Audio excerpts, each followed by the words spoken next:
When I think about EFDN, I think about getting inspired and meeting new friends. I think about collaboration. Inspiring. Sharing. Creativity. Fundraising. Partnerships. New ideas. Great opportunity to share good practices. EFDN is a unique family that shapes common values. EFDN for me is motivational. EFDN to me means building new networks with new partners for the good of our own local communities. Welcome back to Studio More Than Football. Earlier today we talked about communication and impact at this table. Now it's time to talk a little bit about EFDN itself, about the programs, the fundraising, the partnership. You can see it as a refreshment course for members, for old members, and as an EFDN for dummies for potential members or new members. With me are Robert Maaskant and Hubert Rovers. Hubert, you are the founder of this company. How did this all start?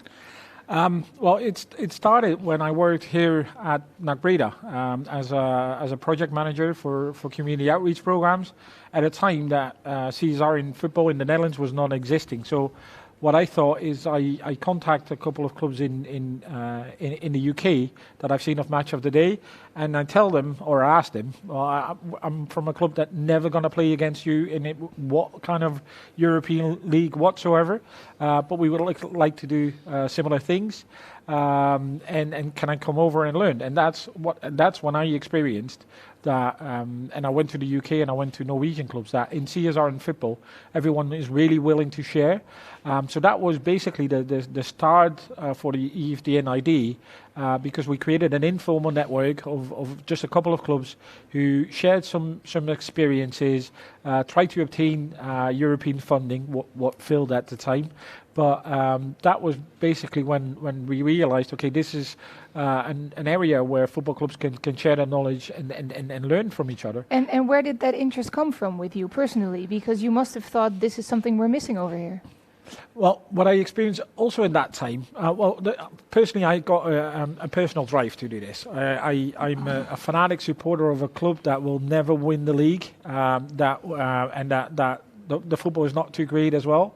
But this club means so much more for me, and let me do things at a younger age to change my life for the positive. So I've experienced firsthand how a football club can really change the life of someone, and that's where my personal drive comes from. But in that time when we had the informal network, I also saw that every club is mentioning that they're the first with this, or the best with that, or the biggest with so.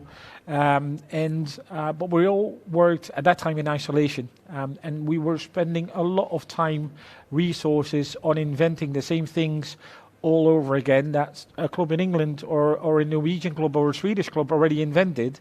And then we thought, okay, we Eureka, we got it in the Netherlands. To prevent that waste of time and money all over Europe, I thought to contact a couple of clubs. Okay, is this an idea that could be something? So 6 years ago, we started with a couple of clubs, but we went to the ECA and the European leagues and UEFA, and I asked, okay, CSR in football, what's your ideas on that? How do you think that this will evolve for the future? And how big is this on your priority list? And then every organization says, yeah, this is really high on our, we think it's really valuable. But then on the question, how big is this on your priority list? Yeah, it didn't show up as number one first. So, and then I thought, okay, if this is not something that comes from top down, then we should try to change the world bottom up. So we started with 7 clubs, aiming to make a change in professional football, and then everyone said, okay, how are you as a Dutch NGO, not being around the organizations in Lyon, in Switzerland or in Brussels? How are you going to change how professional football is acting in this field? But 6 years later, you see that there was a distinctive need to indeed share knowledge and best practices, to indeed that there's a lot of people working in professional football that really think that we can give back and we should give back to the community. And that's where we are now at 6 years. And there is a large growth. It's going very fast. But what are your aims for the future? Well, We just did a repositioning last year with the board, and we kind of, well, I'm always aiming high. So what we said is that we want every professional football club, league or FA in Europe, which is I think about 892 professional clubs, the 55 FAs and 29 professional leagues. We want all of them to be community engaged and socially responsible organizations. We didn't set a time frame on that because I just heard this morning in the session that I always want to go too fast, but and I need I need to be aware of that. But we did said when I started having conversations with Robert about extending the network and bringing Robert in as program and partnership manager, to set a goal. Okay, but reaching 250 clubs, leagues, and FAs within the next 3 to 4 years, that should be a doable aim. And we, if you look at the growth that we already have, I think that's really something that we can achieve. Yeah, this is called Studio More Than Football. That's with good reason. What is the philosophy of More Than Football? Getting back to you with what he's saying, the 250 clubs, leagues and associations getting associated with community social programming. That is basically the goal of More Than Football, to have as many people involved in CSR through football. And through football is so strong, it can change the lives of people for the better. And that is what More Than Football is all about. The campaigns especially is about visibility. We just spoke about that a little bit, where it's about the quality of the programs, always, but also the quantity of how many people we reach with the More Than Football campaign is so important. And fortunately, it's been recognized by UEFA. We had a great start with PAOK and Benfica, who showed the More Than Football sign just before the game when they started the season, the European season. So visibility is very important for the CSR programs, and sometimes we find out that especially clubs are holding back a little bit. Yes, we understand it is about the football. Yes, it's about what's going on that pitch in the weekends. Mm-hmm. But nowadays, with the entertainment, a little bit lack of entertainment for the fans. They're not in the stadium at the moment. You can show also what you can do, and even the smallest programs, the smallest things in the community that are changing those lives, even if it's just one person, that's what's More Than Football about. Yeah, one of the ways you want to do that, I know that both of you believe in that wholeheartedly, is the need for cooperation between clubs, leagues and FAs. Why is that so important? Yeah. Well, the reason why we want to achieve that is, again, what Hubert just mentioned, is that, sure, clubs, we are connecting clubs, but they still all have their own programs. And we think that if the leagues and the associations are involved as well, we can look for bigger campaigns to work together better. Simple as that. Mm-hmm. There's some programs where with the same goal, which have different methods, and if we can bring those methods together and we can work on a combined goal, it makes us so much stronger. We don't want to be diffusing the message by having 2-3 different campaigns by either leagues, associations and clubs. Well, the message is the same thing. So we want to try to bring that together in one goal, and the collaboration between those 3 elements could be massively important to go on. And I also think that we need each other. So if a league develops a campaign around anti-racism or discrimination, they need the clubs to deliver that, to bring that message to the fans and to the community. And at the same time, if you're a club, why would you develop something like that on your own? And if you already developed something, why not share it with the other clubs in the same league? Also, to stay on that topic for anti-racism and discrimination, you see that a lot of the leagues are developing their own strategy on that. So you got the Premier League has its own anti-racism campaign at the moment, the Serie A, Pro League, and of course it makes sense that the branding is different because of the different entities, but the methodology behind it, I think 80% can be copied. And what we just want to do is provide a platform where they can find each other, discuss that, and then develop that further in their own country. Yeah. After this, I want to talk about the pillars of EFDN, but first let's look at a video.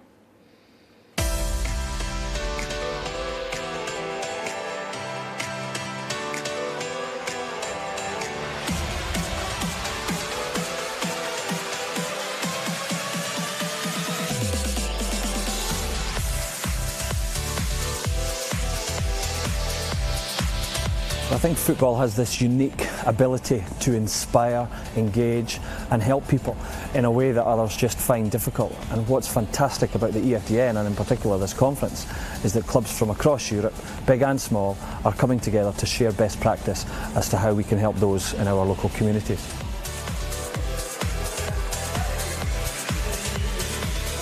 We have a lot of interaction, we have a lot of feedback, we are offering topics and they're presenting topics, and then you can discuss it and you can figure out, okay, what might fit for your organization, what might fit to a specific topic, or what might not fit, and that's also a kind of learning curve.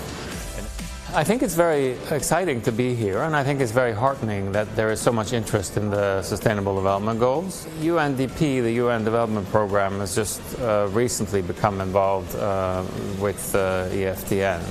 So for us, this is a new potential relationship. But I think there is a lot of possibilities in the joint efforts to tell people about the global goals, what needs to be achieved to eradicate poverty, and to improve the environment, and many other things that we're working on. I think that with EFDN members we can make the difference in European football. We can show another side of European football, and we can help to develop the football world, the European football world, to a sustainable football where the game and the people around the game are the most important. CSR is getting more and more important, and that was realized, I think, within the football community during the last decade. And one contributor to this development is for sure the EFDN, because Hubert and his staff, they have shown on and on that it's necessary to meet, to connect, and then to take something back to your organizations, to convince people within your own organization that CSR is worthwhile of doing, and that by the end of the day it's also contributing to the success of a club. People in the neighborhood are aware, okay, this is a quite successful, for instance, organization, and they have realized that they are part of society and they're giving back to society, which is, let me say, more or less expected. The network has grown a lot. In the beginning we were with 7 clubs, I think. Today there are more than 50 clubs. In the last years we have developed together with clubs European programs with the support of UEFA Foundation, with the support of the European Commission. This was not possible without EFDN. EFDN is the motor of it. EFDN brings the clubs together, EFDN brings the knowledge together, and together we can achieve more. More and more clubs are understanding the role they can play in their local communities, and I think we're sitting at 58 members now, but as more clubs appreciate the benefit of being a member of the EFDN, I think that number will continue to grow.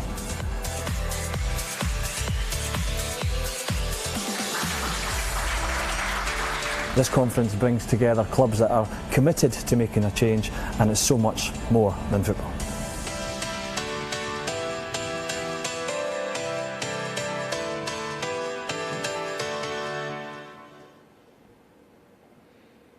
Yeah, that was a video from Paris, Hubert. Yeah, that looks like a long time ago. It's only 2 years, but especially during, with COVID, if you see the crowd there together, and especially now when we have to do everything online, I hope really that next year we can come together again in person. But also if you see that the numbers that they mentioned, 58 clubs, that's only 2 years ago. We're up more than 100 already now. And also mentioned in the video that our success is based on doing it together. We changed our modern football slogan to "We are modern football," because for me, EFDN is not the foundation, the entity in the Netherlands, or the wonderful staff that we now have in the foundation. For me, EFDN, the network, is the more than 100 clubs, leagues and FAs, and everyone that joins us bring something to the big library that we have. Everyone brings in their expertise or their program or something unique, and that library grows and grows, and the more people come in, the more people can take out as well. Mm-hmm. And I think our role is just to provide that platform to do it. And to make it happen with our team, that the things are that people know what we got in our library, and to make it as easy as possible to take that out as well. Yeah, EFDN has 4 pillars. I was wondering if you could name those pillars, and then maybe we can go through them one by one. Yeah. Yes, sure. We on a day-to-day basis, we actually focus all our work on the 4 pillars, and that has been since we started in 2014. So the first one is creating or sharing knowledge. So what I'm saying about the library, that I don't think that I have all the knowledge, and neither does my team that we have, but. Yeah, with everyone. Well, maybe Robert. Well, yeah. Perhaps that's true. Yeah. But no, but with everyone coming together and again willing to share, that sharing of knowledge is an important one, and we organise the things how that's possible through the conference, but Robert will explain on that further, and then the second pillar is creating opportunities. So making sure that that local members can plant the seed together with EFDN, and that they can grow that together with their local partners. So either that's through funding or getting the idea for a new program. Then the third one is improving of quality. So there's a lot of money going around in professional football, but unfortunately not on this community side of things. So we need to be creative with a minimum amount of resources to make the highest impact possible. So the more we can help clubs, and we can go through that in detail, but the more we can help our members to do that, the more impact we have on local participants. And that's what we're doing it all about. And then the 4th pillar is what we discussed yesterday at the Modern Football Action Weeks, the Modern Football Award. I've said it before, unfortunately we are still the best kept secret in football, and we have to shout harder to make our voices heard. Not we as an EFDN Foundation, but we as a network. I think we can be really proud of all the work that's being done locally, and that we should not be afraid to tell that. Yeah, I'd like to start with the first one, with the exchange of knowledge. I know that's very important to you. That's also a big part of this online conference, that you still wanted to make sure that could happen, even in Corona times. Conferences are a big part of that in general, right? Yeah, those are our flagship events. Our first one was with just 7 people at the stadium of Arsenal, and that grew to about 180 people last year in Camp Nou in Barcelona, with now almost 400 people online at this online conference. So in that conference, yes, you can provide clubs and leagues that present, but what we've tried to do from the beginning is to tell everyone that presents at a conference not to sell what they do, but to tell what they do. And what I mean by that is that, yes, you can certainly tell all the great things that you have achieved, and we have 10,000 of participants and the whole world shines and things like that. But if you are willing to tell what went wrong, and perhaps you thought of an event, and I certainly organised those a year at Nagbeda as well, where in the end it didn't work out, then that's where people start to learn. And I think although we grew a lot, that same atmosphere is still in the conference today, and also on the online presentations that we have now. So it's an important part to highlight the best practices, but also to let people connect. And that's why we did are doing the online conference today. That's why we invested a lot in the virtual platform where everyone's on, and where you can click on everyone to start a one-on-one session, just like you would do in an actual conference. And that's why we're organising the informal quiz this evening. Yeah. It has nothing to do basically but what we are trying to achieve on the social power of football, but it is an icebreaker for people that have never met each other to meet each other on a different level in a different way. And we usually do that by an informal networking evening, but that's the quiz for this evening. So bringing people together and let them feel comfortable enough to tell what they do, I think that's the biggest thing that we try to do with the exchange of knowledge. And then to add on that is with all that information coming in, with all the programs that we have a number of manuals and handbooks that we create through different programs, and that's all available on the online platform. And we just had the General Assembly yesterday, where we told and explained our plans for 2021. A large investment in 2021 will be to increase that online platform, and certainly in times of COVID, making sure that you can find the documents as easily as possible, and having all the documents online. I think that's a big part of that exchange of knowledge. Yeah, and you have more examples like that, like the practitioner's guide. Can you tell something about that, Robert? Well, the good thing about the practitioner's guides, as you were just mentioned, the handbooks for actual programs we have, say the anti-racism campaign, the show racism, the red card. We have for all the clubs that are interested. We have a worked out program, a proven program for school children in the age until 12. Hubert, correct me if I'm wrong, between 10 and 12. Where lessons are given by this handbook, and it's so easy to copy. We have those in different languages as well, so it's not just in Dutch; it's in English. But we can make that, and we can translate that up to wishes of the clubs, leagues, and FAs. So those handbooks are very, very practical.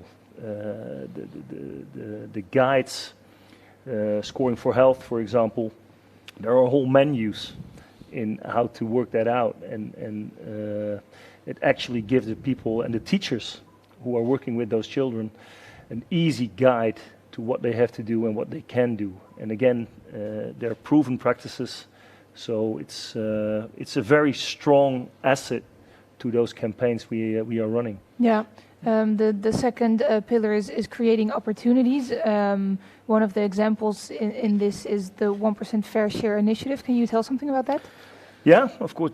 Most people have heard of the 1% Fair Share from Barcelona, and we have dreams. We think big, and hopefully we get to an era where all clubs, leagues, and competitions are involved and are willing to spend that 1% we're talking about, that 1% into CSR.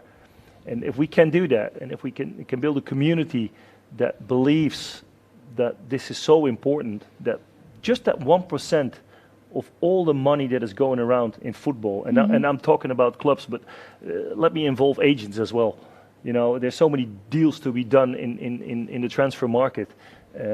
If 1% of that just goes to the CSR campaigns of clubs, everybody would profit. And I think it's time to give back. It's time to give back from just taking. Football is not just, inhaling. It's time for football to give back. And by a 1% fair share, we can do that. And sure, there's already players who do it, which is a great initiative. I remember, and the best thing would be, obviously, if people would do it by themselves and not if so it's that the obligated. club doesn't tell you to do it, but the players actually want you to sometimes do it. I worked for clubs in Russia where it was an obligation to do so, which is fine. If you give 10% of your salary in the football world, we all make good money and very often well deserved. Also, people work hard for it and have a long history in training and working to get there where they are on the big stage. But it's also good to give back, and then it's fine to give that 1% of your salary. And again, it's about awareness. It's about where do you stand in life? Do you have bigger goals than just scoring that one goal? But can you help other people out in your community or even worldwide? And in our case, in Europe, so we still have big dreams. Yeah. Hubert, you said that the third pillar was improving quality. How do you see that? How do you envision that? Well, as mentioned before, and what Robert has said as well, there's a lot of money going around in the football. But again, on the CSR side, we manage with smaller budgets, but it's important that what we deliver really makes a difference. That what we deliver has an impact, but also that what we deliver is done in a safe way. Also, a lot of the programs are for kids. A lot of the programs are for target groups that have issues, that have problems, that are that you need to handle with care. So we want to make sure that everything around child safety and safeguarding is not only in place at our own level, but is also available for all of our members. And if you don't have it in place yet, then we want to help you to get that done as soon as possible. Regardless of the size that you have in the organization. So how can you go on about to find the right volunteers and to deliver the right programs? How can you train your staff? But also, so that's one side of improving quality. The other one is just to learn, and you discussed this already about the impact earlier today, to measure what you do, to learn from that, and to improve from that. And we set up a new partnership with Upshot in the UK from the Football Foundation, as part of the Football Foundation, to create an online system where you can count the numbers quite easily. But part of that partnership is also that they help us to set up questionnaires to measure the impact in the easiest way possible with the not the smallest amount of time investment, but with the sufficient time investment, and to actually know what you're doing and learning from that, and then improving from that. Everyone that does that contributes to the raising quality on a European scale as well. Yeah. So yeah. And then the fourth pillar is improving visibility. Now, I think for me as an outsider, I'm a sports journalist. I've definitely heard of things like Show Racism the Red Card, but until fairly recently, EFDN, I hadn't heard of that name yet. You already said it's the best kept secret. Why is that? And most importantly, how do you improve it?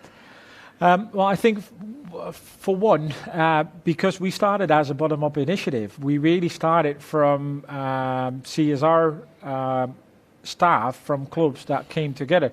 This is not an idea from UEFA or the ECA where it trickles down, and there's a lot of budget within that. So our budget grew tremendously amongst the years, and this whole setting was impossible to think of 6 years ago. But with every one that we speak, our philosophy and our ideas grow amongst the sector. But because it's really a bottom-up initiative that needs to grow. But the more people get acquainted with EFDN, with the modern football philosophy, I think now we are at a momentum where it will speed up as well. And where we have, well, thanks to Robert as well, create new partnerships with the more established organizations to grow this further, but also to not become an established organization ourselves, because I think if you want to have football organization act responsible, they need to be community engaged, but sometimes they need a critical friend as well to say, okay, perhaps this is an area where we still can improve and where we still need to really focus on, because with all the money goes on, with all the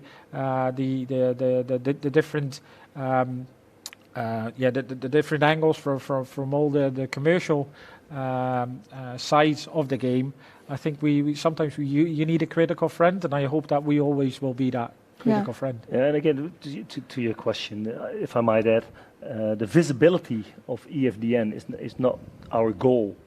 we don't have to be seen as EFDN. We are the partner behind all those social responsible programs. So as long as those programs get seen, it's okay. Exactly. Yeah. That's our goal. And to be fair, I didn't know about EFDN 4 months ago, even though I was included in those programs already. I worked at I knew Hubert obviously, but at several clubs I worked with here in Holland, I worked with the programs of EFDN, but wasn't aware that they were supported by EFDN. And again, it's not our main goal to be seen as EFDN, but our main goal is to build CSR and be the supportive behind that. Yeah. Now for this event, you're working together with Bundling. We're going to hear a lecture. What can you say about the cooperation? Well, EFDN being a fantastic network, you need a network partner. And like I said, I was sport director at a second division team here in Holland, Almere City, who are leading the league at the moment, looking for promotion. They worked with bundling. I was working at VVV Venlo. They work with bundling, and also with the coaches associations, which I'm still a member of, work with bundling. And well, they will explain it themselves a lot better probably than I do. But I love the easy way it works on your app.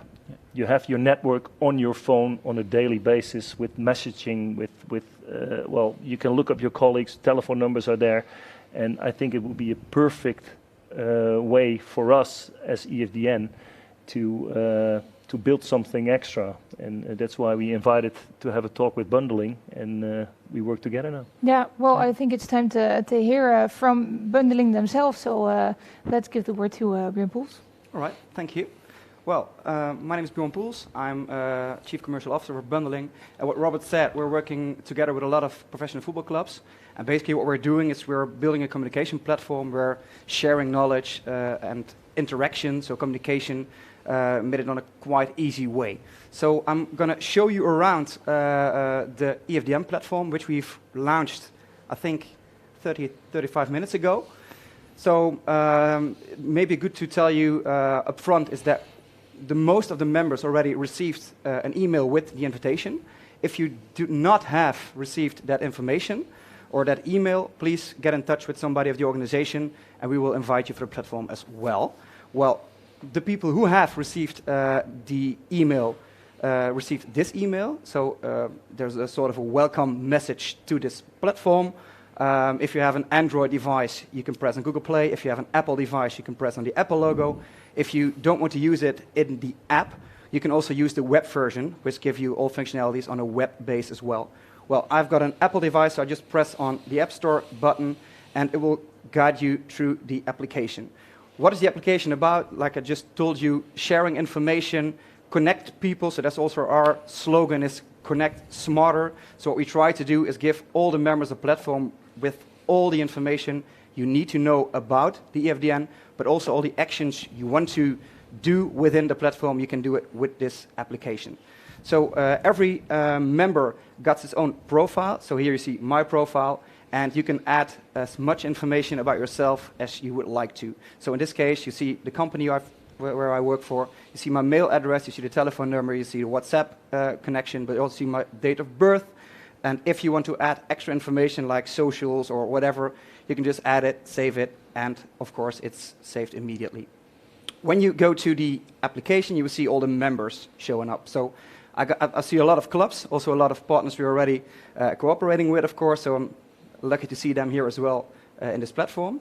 If I go to, let's say, the EFDN, there is a search function as well. So if I go to EFDN, I will see the profile of the EFDN, I will see the address, I will see the contact information, and basically, if you want to call somebody, if you want to call an organization, or you want to call a person, just press on the telephone number, and you can call them immediately. So what we try to do is make communication as simple as possible. So just one press on a button, and it should get you there.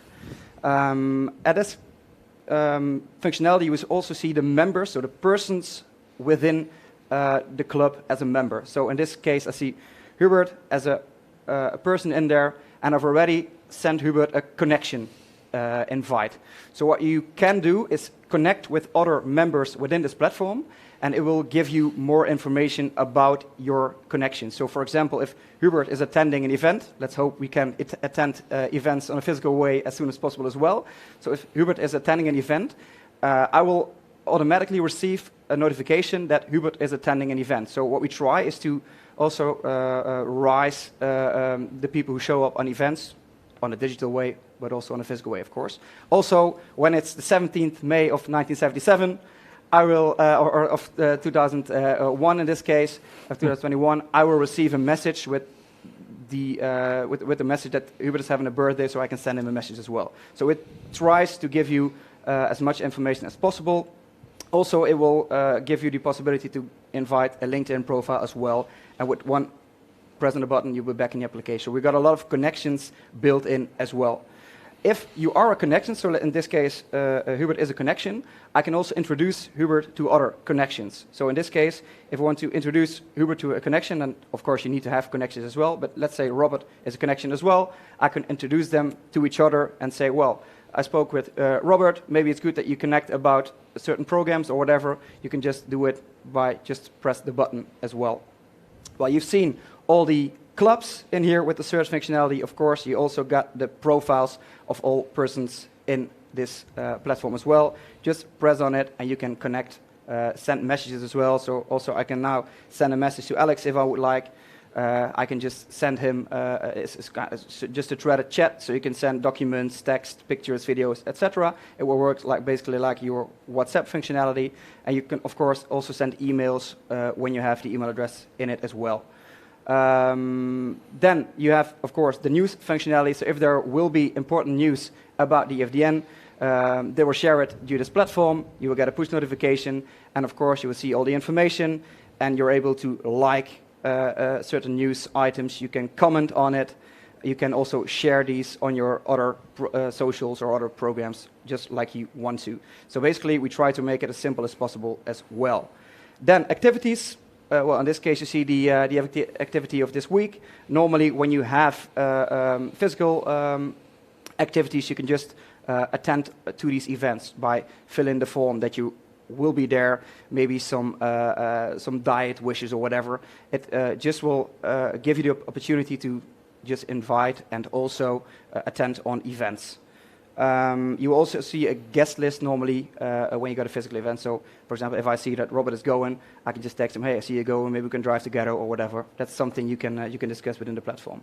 You also see a bulletin board, and that makes it possible to share information as a member within the platform. So in this case, you see a question to the EFDN community, or you can offer something to the EFDN community. Basically, you can just give it a title, a description, a link, and maybe a picture as well, and just send it within the platform. So if you have a successful case or you have a question, just put it in the system, and the others will receive a notification and can answer on those certain items quite easily. Of course, there's a poll within there. We got group chats, so maybe for certain programs, you're invited to a group chat as well. And we also share documents, presentations, but also links to, for example, here you see the EFDN program of these days. You can easily find it by just press a button. Also the programs, if you're looking for the programs, you see the EFDN programs, the member programs, the partner programs. Those can be links, direct links to the EFDN website, but you can also go directly to documents when they're available for you as well. So basically, what you've seen is just give from the organization of the EFDN, they want to share as much knowledge and as much information to their members as possible, and give you as a member the platform where you can use it for 24/7, and if you have a question, just find it within that platform. And if there are any questions, of course, get in touch with the organization, and we'll guide you through and help you with the installation or with the invitation. Thank you very much. Thank you very much, Bjorn. Hubert, what would you like to say? Yeah, well, I think thank you for the presentation, because it's a next step for us. Well, sometimes we get the feedback that we are a bit too present with sending emails and newsletters and things like that. including that the ICT guys of the clubs think that, so we end up in spam boxes and our message doesn't come through. So we really hope that with this new investment and with the partnership with bundling, we can reach and our members and the staff behind the member organizations in a friendly way where they can network 24/7. It's a closed community, so all the information is only visible for the EFDN members and every staff member, because we taken the liberty to already upload a number of those, but they can personalize their own information, what they want to share and what they don't want to share, of course. I think it's a really good next step for us to create the 24/7 networking and sharing of experience and knowledge through this new app. Yeah. Thank you, Björn, for that explanation, and thank you, Robert and Hubert, for now. This is coming to an end. After this, we have the live streams from the Scottish Football Museum, from VfL Wolfsburg, Alliance of Sport, and Novis. After that, there's the EFDN STEM network, powered by Sphero, and then we will close the day back here at the studio More Than Football around 3:45. So I hope to see you back then, and have fun.